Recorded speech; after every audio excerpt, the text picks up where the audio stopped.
bukan setiap orang yang berseru kepadaku yang akan masuk ke dalam kerajaan surga, melainkan orang yang melakukan kehendak Bapa-Ku yang di surga. Saudara-saudari, menyeru nama Tuhan itu membuat orang diselamatkan. Ya, Roma pasal 10 ayat 13. Tetapi untuk masuk ke dalam kerajaan surga tidak cukup berseru, melainkan harus melakukan kehendak Bapa. Jadi kita harus mempelajari perbedaan diselamatkan dan masuk ke dalam kerajaan surga. Karena umumnya orang Kristen kebanyakan menyangka diselamatkan itu adalah masuk kerajaan surga. Masuk surga. Padahal diselamatkan dengan masuk kerajaan surga itu berbeda. Syaratnya berbeda. Diselamatkan cukup dengan langkah awal menyeru nama Tuhan. Roma 10 ayat 13. Akan diselamatkan. Masuk ke dalam kerajaan Allah. Yohanes 3 ayat 3 dan 5, ya, dilahirkan kembali, masuk ke dalam kerajaan Allah melalui percaya dan berseru kepada nama Tuhan, masuk ke dalam kerajaan Allah. Tetapi melakukan kehendak Bapa akan membuat kita masuk ke dalam kerajaan surga.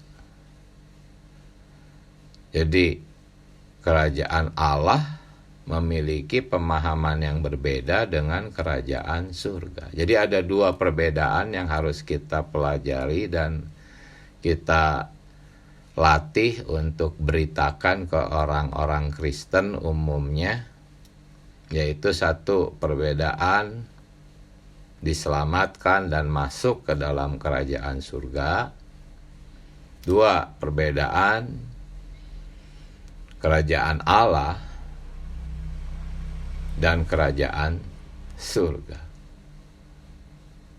Ya, sebetulnya bukan perbedaan, tetapi kerajaan Allah itu lebih luas, tapi kerajaan surga itu lebih khusus, gitu ya. Nah, saudara-saudari harus mempelajari ini.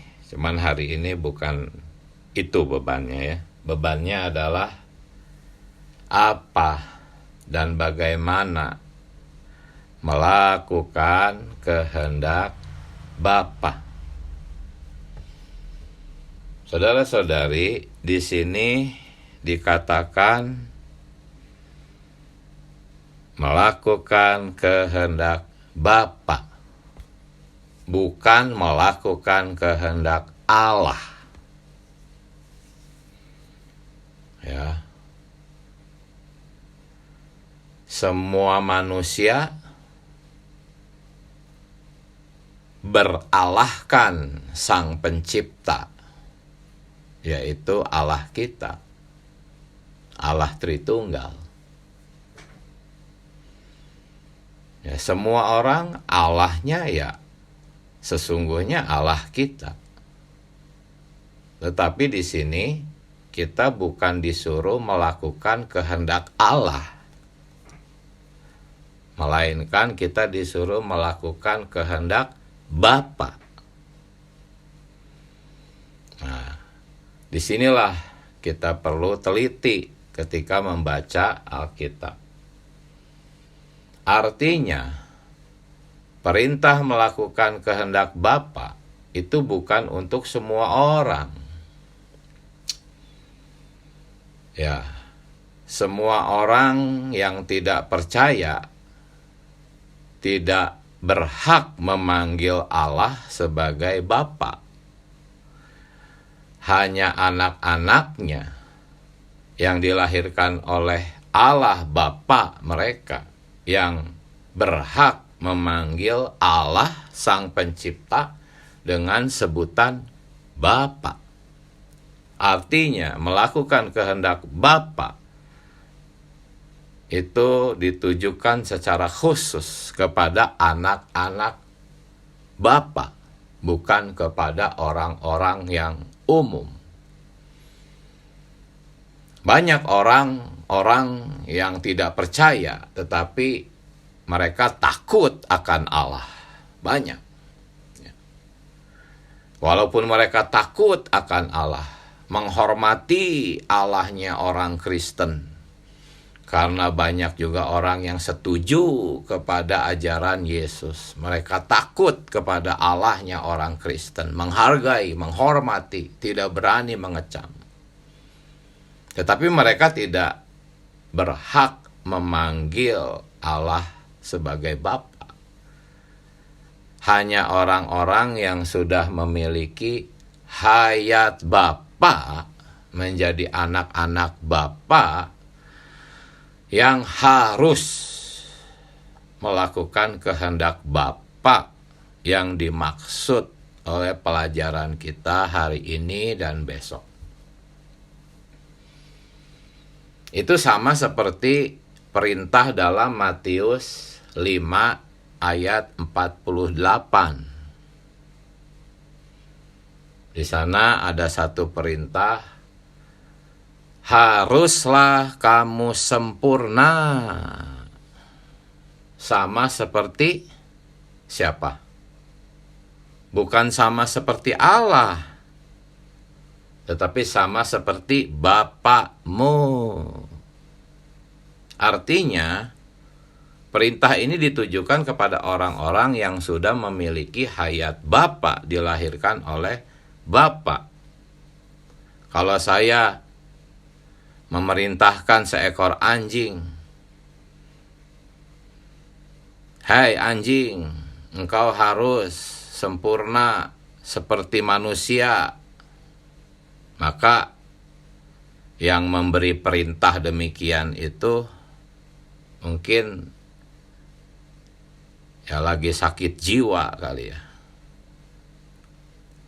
Banyak orang merasa, mana mungkin aku bisa sempurna seperti perintah Allah. Tetapi perhatikan di sini tuh, menjadi sempurna itu seperti Bapa. Artinya kita sudah dilahirkan dulu menjadi Allah dalam hayat dan sifat sama seperti Bapa. Kita sudah dilahirkan, jadi pasti kita bisa sempurna seperti Bapa. Kalau anjing itu dilahirkan sekali lagi dan keluar dari rahim manusia, maka anjing itu akan menjadi manusia. Dan setelahnya baru saya bisa memerintahkan, hendaklah kamu menjadi sempurna seperti manusia, karena dia sudah dilahirkan menjadi manusia. Dalam Matius 5:48 pun prinsipnya itu. Haruslah kamu sempurna sama seperti Bapakmu, bukan sama seperti Allahmu, tapi sama seperti Bapakmu. Artinya kamu sudah dilahirkan kembali sama seperti Bapa, menjadi Allah dalam hayat dan sifat, sehingga kita bisa sempurna, ya. Menjadi Allah di sini dalam hayat dan sifat, ya, bukan dalam kealahan. Jadi inilah, melakukan kehendak Bapa itu hanya dapat dilakukan oleh orang-orang yang telah dilahirkan kembali dan memiliki hayat Allah. Ya, jadi saudara-saudari, inilah alasannya kenapa Allah menolak orang-orang yang bernubuat, orang-orang yang mengusir setan dan melakukan mujizat. Padahal 3 perkara ini, 3 pekerjaan ini, apa? Bernubuat, mengusir setan, melakukan mujizat, itu adalah benar-benar perintah Allah, saudara-saudari. Kita memang harus bernubuat. Kita memang diperintahkan untuk mengusir setan. Kita memang benar-benar diperintahkan untuk melakukan mujizat. Itu semua perintah Allah, tapi kenapa ditolak? Ya, ini bingung. Banyak orang Kristen tidak memahami ini. Mereka menyangka bahwa orang-orang yang ditolak itu adalah hamba-hamba Tuhan palsu. Tidak, saudara-saudari. Tidak, ini bukan hanya untuk hamba-hamba Tuhan palsu. Ini juga adalah untuk anak-anak Bapa, ya, yang telah dilahirkan kembali. Mereka bernubuat, ya, mengusir setan dan melakukan mujizat. Ya, memang ada hamba-hamba Tuhan palsu melakukan ini, tetapi ada juga orang-orang Kristen asli yang ditolak ketika mereka melakukan ini. Sekali lagi, prinsip melakukan kehendak Bapa, itu sebutan Bapa berkaitan dengan hayat. Ya, sebetulnya perintah-perintah ini harus dilaksanakan oleh hayat, oleh pimpinan hayat. Itu maksudnya kehendak Bapakmu, bukan kehendak Allahmu. Artinya ini untuk anak-anak Allah yang malah memiliki hayat Bapa. Ya. Jadi nanti saudara-saudari, ketika anak-anak Bapa ini menghadap tahta pengadilan Kristus, khusus, pengadilan khusus untuk anak-anak Bapa, maka yang dilihat itu bukan apa pekerjaanmu, bukan itu yang akan ditanyakan. Bukan sudah melakukan pekerjaan apa kamu, bukan itu yang ditanyakan. Bukan berapa banyak kita sudah bekerja, pekerjaan apa saja yang kamu lakukan, bukan itu pertanyaannya. Tetapi oleh hayat siapa kamu melakukannya, itu. Oleh hayat siapa kamu melakukannya? Oleh hayat siapa kamu bernubuat? Oleh hayat siapa kamu mengusir setan dan melakukan mujizat? Karena perintah ini adalah ditujukan kepada hayat kelahiran kembali. Kalau Anda tidak dilahirkan kembali, perintah ini bukan buat Anda. Tetapi karena ada hayat kelahiran kembali, maka perintah ini diperintahkan, ya, melakukan kehendak Bapa itu diperintahkan, ya, supaya hayat ilahi di dalam dirimu lah yang melakukannya. Itulah makna dari melakukan kehendak Bapa, bukan kehendak Allah, tetapi kehendak Bapa. Jadi nanti di tahta pengadilan Kristus itu bukan berapa banyak atau berapa baik pekerjaan kita, tetapi pekerjaan-pekerjaan baik itu dilakukan oleh hayat siapa? Apakah itu dilakukan oleh hayatmu sendiri, inisiatifmu sendiri, tenagamu sendiri, kekuatanmu sendiri, ide-idemu sendiri, hayatmu sendiri, atau itu semua dilakukan oleh hayat Bapa di dalam dirimu? Itulah makna melakukan kehendak Bapa. Ingat ya, kehendak Bapa, bukan kehendak Allah.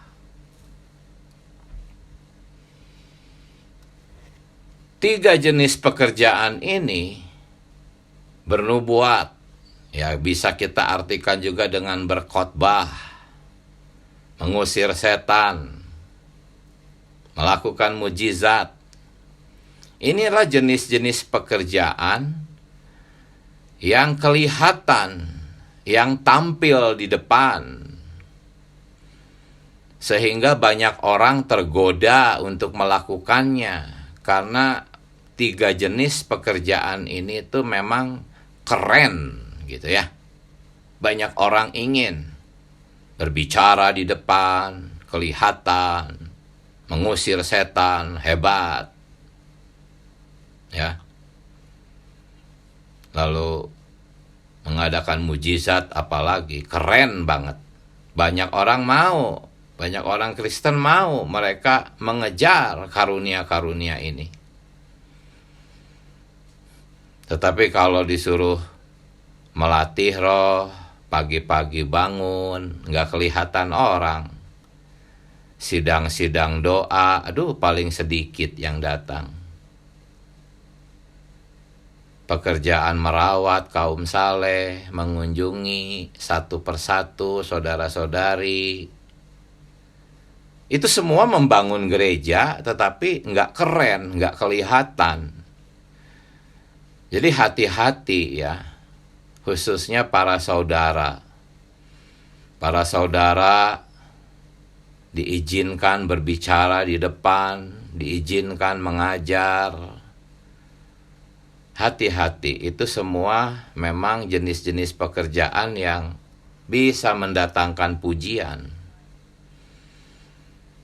Hati-hati, bisa-bisa egomu lah yang melakukan itu, keinginanmu sendiri yang melakukan itu. Pekerjaan-pekerjaan Allah yang tertampil di depan, kelihatan di depan. Kita harus berdoa, Tuhan, daripada aku rusak, daripada aku menjadi rusak gara-gara pelayanan-pelayanan yang bersifat tampil di depan, lebih baik nggak usah, Tuhan. Lebih baik nggak usah, Tuhan. Aku rela sedikit kerja buatmu, Tuhan. Seperti kidung itu ya. Rela sedikit kerja buatmu, Tuhan. Banyak orang ingin banyak kerja buat Tuhan. Tetapi kita harus berkata, Tuhan, aku rela sedikit kerja buatmu. Aku takut egoku yang muncul. Aku takut kesombonganku. Aku takut ambisiku, Tuhan. Lindungi aku dari ambisi. Lindungi aku, Tuhan, dari dosa. Menonjolkan diri sendiri. Ya, memang kita bukan sombong, menyombongkan harta benda, kekayaan, kecantikan, ketampanan, penampilan, bukan itu. Itu sih orang dunia. Kita melakukan pekerjaan Allah. Tetapi ketika kita melakukannya oleh hayat alamiah, hayat ego, ingin tampil, ingin diakui orang. Oh Tuhan Yesus, rahmati kami, belas kasihani kami, jaga kami, lindungi kami Tuhan. Lebih baik aku tidak tampil di depan. Jika karena itu aku jadi rusak, kalah, tidak menjadi pemenang, buat apa semuanya itu? Lebih baik aku tidak tampil, tidak kelihatan, Tuhan. Ya itulah tiga jenis pekerjaan itu ya, bernubuat, mengusir setan, mujizat. Itu adalah pekerjaan-pekerjaan Allah yang memang sejati. Itu memang diperintahkan. Saudara-saudari bisa baca Roma 12 ayat 6 tentang bernubuat, Matius 10 ayat 8 tentang mengusir setan, itu adalah perintah Tuhan. Tentang mengadakan mujizat, Tuhan memang berkenan, itu ada di Kisah Para Rasul 4 ayat 29, 31. Tuhan berkenan jikalau kita melakukan mujizat. Itu semua perintah Allah, tetapi memang pekerjaan-pekerjaan ini itu rentan, ya, bercampur dengan ambisi, dengan ingin tampil. Oh Tuhan Yesus, saudara-saudari mohon doakan saya, supaya saya terus mendapatkan belas kasihan Tuhan. Hanya hayat Tuhan yang tertampil. Nah, sekarang di pembacaan hari ini, ya, di halaman 37, alinea kedua dikatakan apa? Dalam Matius 7 ayat 23, kata mengenal berarti memperkenankan. Teks Yunani dari kata memperkenankan ini bisa juga diterjemahkan tahu. Jadi Matius 7 ayat 23, nyahlah aku tidak pernah mengenal kamu, aku tidak pernah memperkenankan kamu, bisa kita terjemahkan nyahlah sebab aku tidak tahu. Gitu, seolah-olah orang-orang tuh mengatakan, Tuhan, kan kau tahu aku sudah bernubuat, mengusir setan, semua aku lakukan demi namamu loh. Komplain orang-orang. Tetapi Tuhan menjawab, aku nggak tahu. Maksudnya tuh, aku nggak pernah nyuruh. Gitu. Ya, pernah ada satu karyawan saya berinisiatif melakukan hal-hal yang baik, saudara-saudari. Ya, tetapi ditegur oleh beberapa rekan. Lalu dia mengadu. Pak Diki, ini kan saya sudah melakukan ini dengan baik semua. Saya jawab, nggak tahu saya. Saya nggak tahu kamu melakukan. Saya nggak pernah nyuruh kamu. Nah, itu maknanya seperti itu ketika orang-orang Kristen ini, ya, lapor, komplain, aku sudah bernubuat, mengusir setan, mengadakan mujizat. Allah seolah-olah berkata, aku nggak pernah menyuruh kamu, aku nggak tahu. Karena mereka melakukannya oleh hayat alamiah. Ya, bukan berdasarkan pimpinan dari perasaan hayat yang di dalam. Saudara-saudari, ketika kita hendak berbicara, latihlah roh. Perasaan hayat yang di dalam inilah yang harus memimpin. Stoplah berbicara ketika roh tidak memimpin. Berhenti berbicara. Jangan berbicara ketika perasaan hayat menyuruh Anda diam. Tapi berbicaralah ketika perasaan hayat memimpinmu. Demikian juga dengan melakukan mujizat, ya, mengusir setan. Semuanya itu bukan dilakukan oleh ide sendiri, oleh inisiatif sendiri. Ya.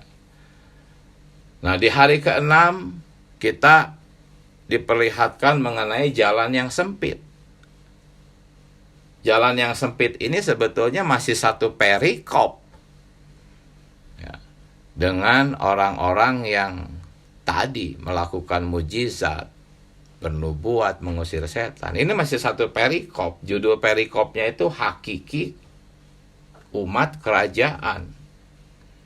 Mulai dari ayat 13 sampai 29, satu paket. Makanya di hari ke-6 kita dibawa kepada perintah untuk memasuki jalan yang sempit.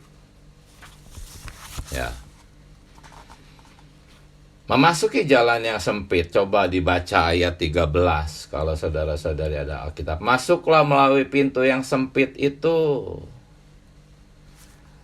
karena lebarlah pintu dan luaslah jalan yang menuju kepada kebinasaan. Catatan kakinya tuh kebinasaan di sini bukan masuk neraka kekal, tetapi mengacu kepada kebinasaan pekerjaan kita, seperti yang di 1 Korintus 3 ayat 15. Jadi bukan kebinasaan kekal ya.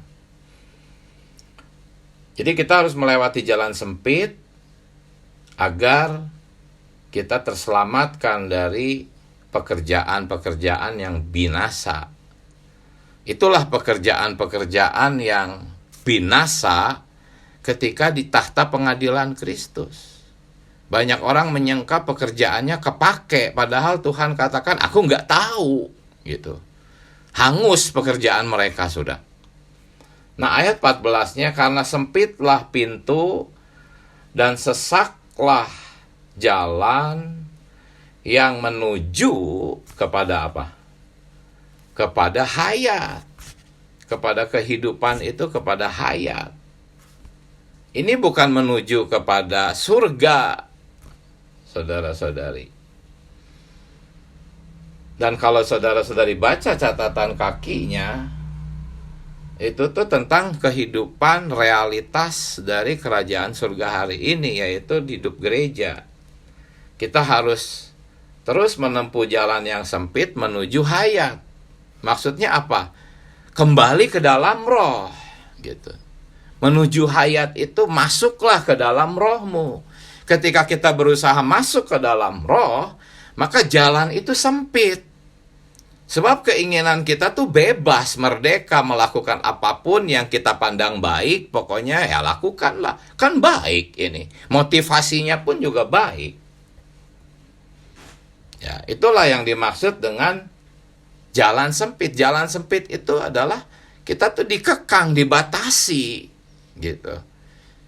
Ide-ide udah banyak, inisiatif kita pun juga banyak, tetapi kita nggak boleh melakukannya. Sempit sekali jalan kita ini.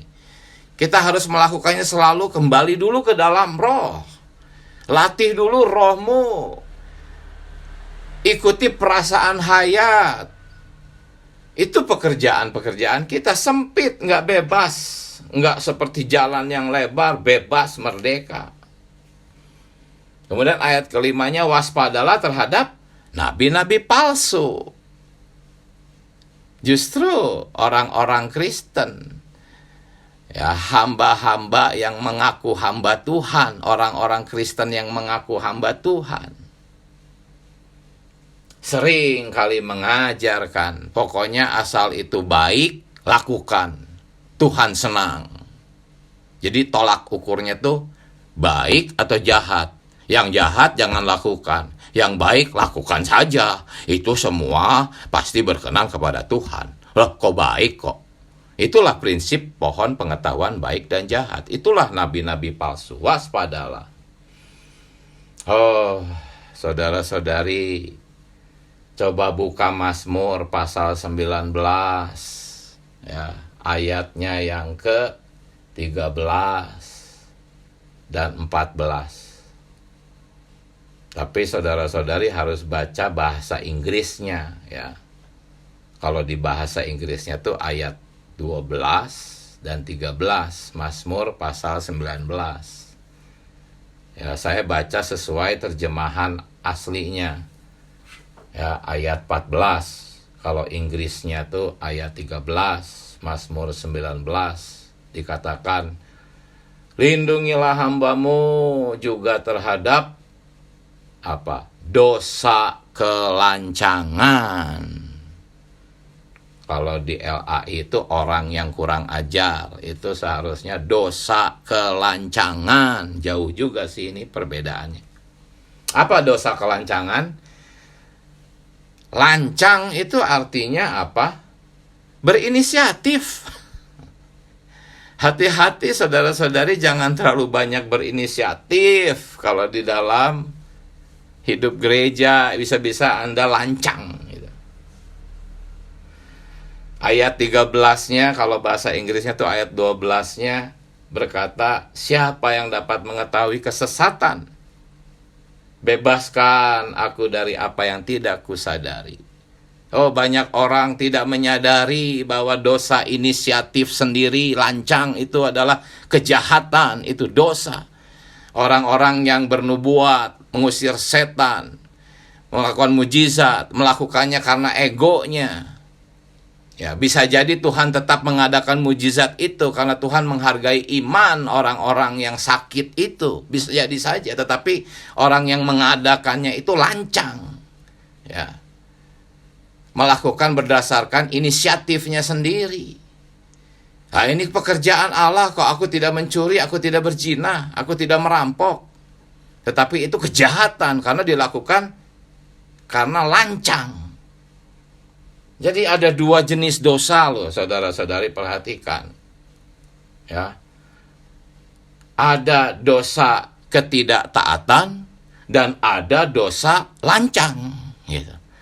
Kalau dosa ketidaktaatan tuh Allah sudah menyuruh Anda, perasaan hayat memimpin Anda, tapi Anda bertahan tidak mau melakukannya. Nah, ini tidak taat. Kita sudah paham ini. Tetapi dosa lancang itu Allah tidak memimpin Anda. Allah tidak menyuruh Anda, tapi Anda melakukannya. Walaupun itu semua ada perintahnya di Alkitab. Nah, itu dosa lancang dan itu kejahatan.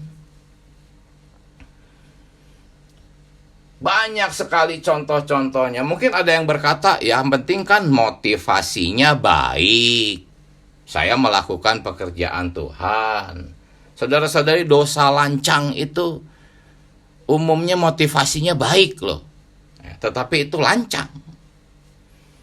Oh, betapa banyaknya orang-orang Kristen termasuk kita salah paham. Saudara-saudari, Allah tidak memperhatikan apa pekerjaanmu. Di tahta pengadilan Kristus yang Allah tanyakan itu adalah sumbernya. Engkau melakukan semua pekerjaan itu dari sumber yang mana, hayat yang mana? Apakah itu hayat alamiahmu yang baik atau hayat Allah? Saudara-saudari, kita sama sekali tidak punya kebebasan. Jalan kita sempit. Kita tidak punya kebebasan. Saudara-saudari, baca itu Musa di kitab Keluaran, bagaimana satu paku kecil pun tidak bebas Musa buatnya. Harus berdasarkan petunjuk Allah untuk membangun tabernakel. Ya, banyak contoh di dalam Alkitab, saudara-saudari. Ada Nadab dan Abihu. Mereka mempersembahkan dengan api asing, padahal mereka mempersembahkan kurban loh. Tapi apinya bukan api yang diperintahkan Tuhan, berinisiatif sendiri. Nah, api asing ini tuh sebetulnya inisiatif sendiri, ide sendiri, hikmat sendiri, tenaga sendiri. Mungkin Nadab dan Abihu ya di pengadilan nanti bertanya, apa salahnya Tuhan aku melakukan itu? Aku mempersembahkan kurban. Ya, tapi itu lancang, saudara-saudari. Ya, banyak contoh. Uzia pun begitu. Ya, dia berusaha menyelamatkan tabut, tetapi dia mati. Paulus dan Barnabas pun ketika memberitakan Injil, mau beritain Injil, tetapi dicegah oleh Roh Kudus. Ya. Itu ada di Kisah Para Rasul. Lihat, bahkan memberitakan Injil pun juga dicegah oleh Roh Kudus. Ya, karena prinsipnya bukan apa yang kamu lakukan, tetapi oleh hayat mana engkau melakukannya. Jadi hanya ada dua jenis pekerjaan atau dua jenis pekerjaan untuk melakukan kehendak Allah. Ya, kehendak Allah itu adalah yang berasal dari pimpinan Allah di batin. Yang berasal dari pimpinan Allah dalam hayat, perasaan hayat. Dan hasilnya sudah pasti itu akan membangun gereja. Itu. Ya, mungkin kita tahu bahwa kehendak Allah itu adalah membangun gereja. Tetapi kalau kita tidak mengerti pelajaran ini, kita melakukannya oleh inisiatif sendiri, nanti bahaya ya. Oh, Tuhan Yesus, mohon maaf. Saya cukup banyak menghabiskan waktu, tetapi masih ada 2, 3, 4 orang, silahkan berbagi nikmat. Amin. Tuhan Yesus. Mari manfaatkan waktu yang sisa sedikit. Silahkan. Open mic. Tuhan Yesus. Mari. Amin. Silakan saudari. Amin. Terima kasih untuk ini ya, pelajaran hari ini ya. Sungguh sangat bermanfaat dan sungguh mencelikan mata rohani saya ya. Memang banyak perkara ya yang kayaknya itu menurut apa yang kita lakukan itu baik ya, Tuhan pasti senang. Tapi kalau mendengar pelajaran ini ya, lebih lagi lebih lagi harus kita memperhatikan pakai hayat siapa yang kita lakukan. Amin. Aduh, makin kita belajar, saya belajar gitu ya, saya mengerti makin banyak perkara-perkara yang kayaknya itu masih di dalam kehendak diri sendiri. Yeah. Jadi makin tahu, aduh Tuhan, makin banyak perkara-perkara yang sia-sia. Jadi perlu mohon belas kasihan Tuhan ya dalam menghidupi kehidupan penghidupan sekarang ini ya. Kalau kita memang mau sungguh-sungguh mengikut Tuhan, banyak perkara yang harus dibereskan, banyak yang dibatasi, terutama ya pikiran kemauan kita ini sungguh liar dan sungguh cepat itu masuknya ya. Begitu ada ini langsung itu ide-ide manusia datang. Tetapi kita harus kembali ya bertanya-tanya siapa yang mau melakukannya ini. Jadi belajar, makin tahu saya banyak perkara yang harus dibereskan untuk supaya kita berkenan kepada Tuhan dan tidak ngomel-ngomel ya kalau merasa lagi dibatasi ya, karena memang jalannya sempit gitu ya. Aduh, kadang-kadang yang ngomel, kenapa ya Tuhan begini, kenapa begini, tapi puji Tuhan itu adalah Tuhan baik gitu ya, menjaga kita supaya tidak mengumbar hawa nafsu, keinginan daging atau hayat alamiah kita. Saya sungguh sangat terberkati dan ada teguran harus lebih hati-hati berjalan di dalam melakukan setiap pekerjaan, baik itu pekerjaan Tuhan ataupun siapa yang melakukannya, apakah hayat saya atau hayat Allah. Terima kasih Pak Deki menjelaskan, sungguh sangat berguna gitu ya. Amin. Mencelik hati saya. Amin. Terima kasih. Puji Tuhan. Amin. Silahkan, masih bisa saudari Marlin, boleh. Kemudian saudari Dani. Amin. Enggak, saudara, saya hanya mau bertanya sih. Oh iya. Apapun ya dalam penghidupan gereja itu, berarti kalau kita termasuk dosa kelancangan apabila sesuatu yang kita kerjakan tidak dalam persekutuan.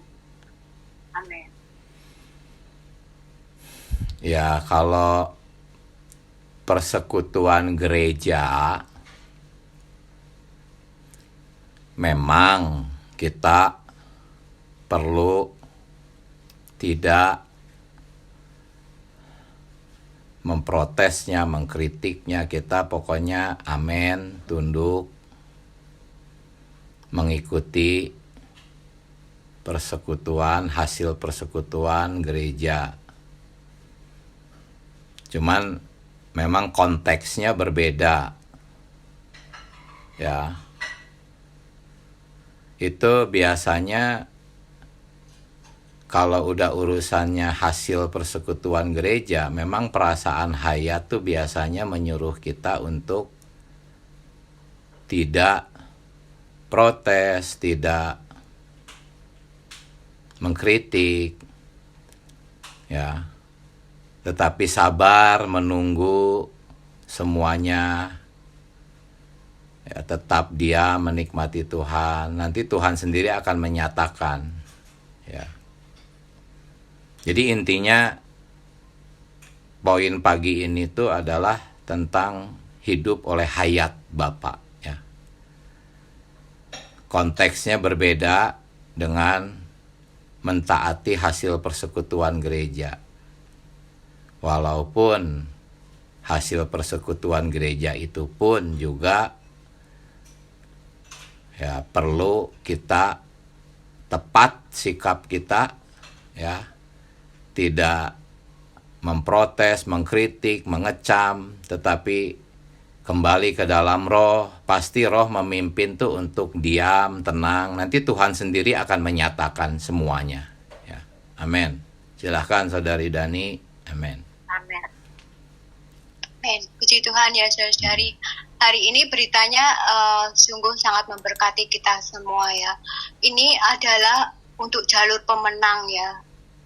Jalur pemenang itu memang mahal dan sangat sempit.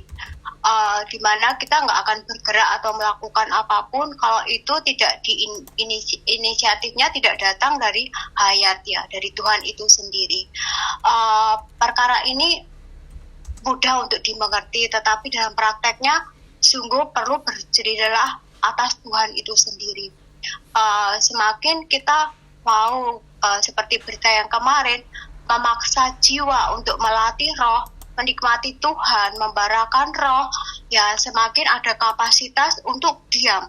Karena diam ini adalah Tuhan ya, hanya bergerak oleh Tuhan, hanya melakukan oleh Tuhan dalam perkara apapun.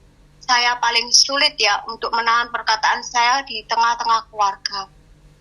Tetapi tidak ada alasan.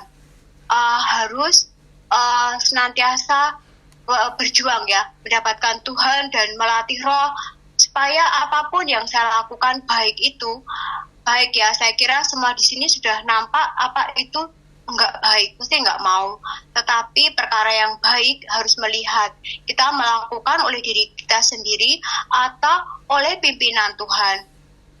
Juga kemudian kalau sharing ataupun melakukan apapun lah, sungguh-sungguh harus tahu sumbernya itu dari mana. Karena jalan kita sempit, ya harus berjuang. Amin. Puji Tuhan. Tuhan Yesus. Amin. Mari kita menyeru nama Tuhan. Tuhan Yesus. Tuhan Yesus. Tuhan Yesus. Kehendak Bapa ada di dalam roh kami. Amin. Karena Bapa ada di dalam kami. Amin. Bapa yang memimpin kami dari dalam. Ya. Tuhan, bebaskan kami dari dosa kelancangan. Biarlah kami tidak mengikuti pimpinan berdasarkan baik atau jahat, tetapi berdasarkan hayat.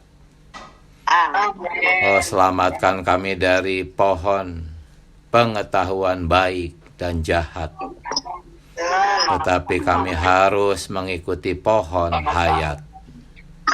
Tuhan Yesus, latih terus kami Tuhan, didik terus kami, selamatkan kami dari hayat alamiah kami.